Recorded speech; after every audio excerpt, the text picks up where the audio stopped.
Hello everybody, on se retrouve aujourd'hui pour une nouvelle vidéo. Un an après avoir quitté la Réunion, c'est le moment de faire le bilan. Donc encore une fois une vidéo un peu spéciale où je vais parler sans détour, sans tabou sur les raisons qui m'ont poussé à partir de la Réunion à contre-cœur, vous le savez, pour donner aussi une certaine transparence sur comment les choses se passent. Donc si ça vous intéresse, n'hésitez pas déjà à vous poser et on commence tout de suite.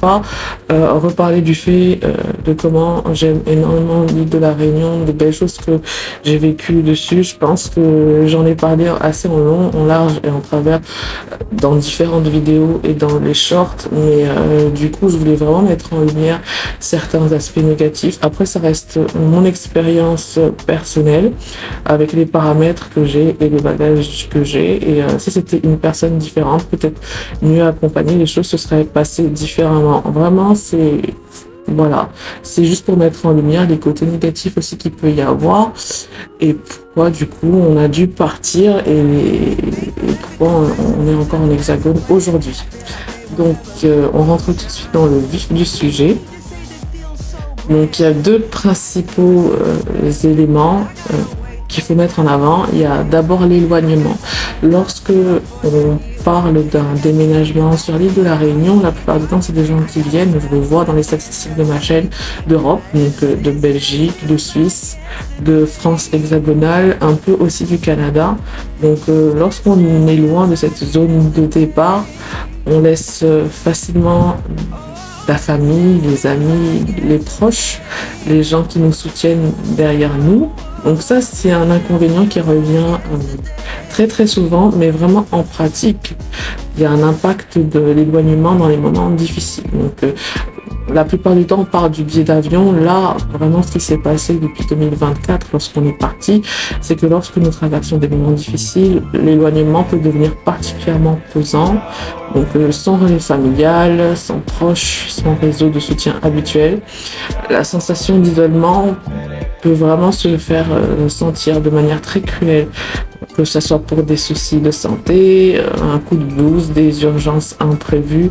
Lorsqu'on n'a pas les proches à proximité, ça accentue vraiment notre vulnérabilité et voilà. Donc la distance géographique ne faisait qu'amplifier notre sentiment d'impuissance et du coup c'était vraiment compliqué.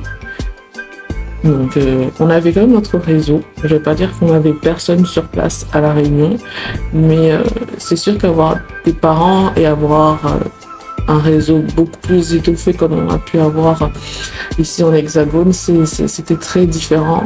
Donc c'est pas du tout pour décourager les gens qui veulent revenir ou qui veulent tenter l'expérience. Moi je me dis il faut toujours tout tenter pour pas avoir de regrets dans la vie.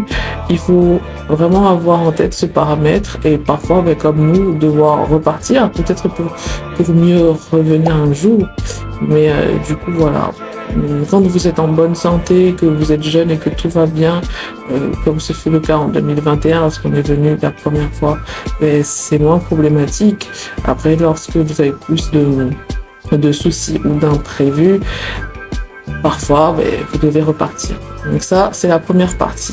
Au niveau de la deuxième partie, et la vidéo elle sera assez courte, au niveau en réalité il y a deux principaux événements qui nous ont bousculé donc dans ce départ. C'est le cyclone Belal de 2023. J'avais déjà fait une vidéo sur ma vie dans l'est de la Réunion, parce que lorsqu'on parle de la Réunion on pense souvent aux plages, et donc moi j'ai vraiment tenu à mettre en avant sur comment ça se passait dans l'est de l'île, parce que j'ai passé de bons moments, mais j'ai aussi passé des moments vraiment très très difficiles. Et du coup j'ai mis du temps déjà pour prendre du recul sur la situation, sur le fait de vraiment absorber mes émotions par rapport à tout ce qui s'est passé, et du coup j'ai sorti une vidéo sur les inconvénients de vivre dans l'est de la Réunion, et j'ai aussi parlé brièvement dans un short de ce qui s'est passé après Belal, parce que voilà, on parle beaucoup de Garance, mais juste avant Garance en fait il y a eu le cyclone Belal qui nous a vraiment frappé de plein fouet, et Et du coup, on ne s'attendait pas à ça. Je peux dire du coup que pendant notre séjour, nous avons vraiment vécu une expérience qui était très impressionnante, très déstabilisante c'est encore difficile pour moi d'en parler, même si ça fait 2 ans après.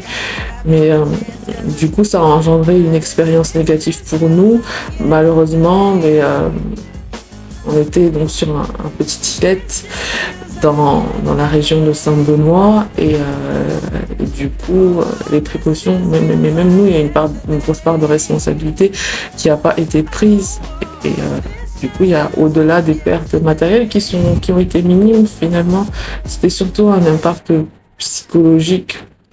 Donc voilà, je l'ai déjà dit, mais étant une fille des îles, c'est pas la première fois que je suis confrontée à un cyclone et c'était certainement pas la première fois que j'étais confrontée à un cyclone dans l'océan Indien et à la Réunion.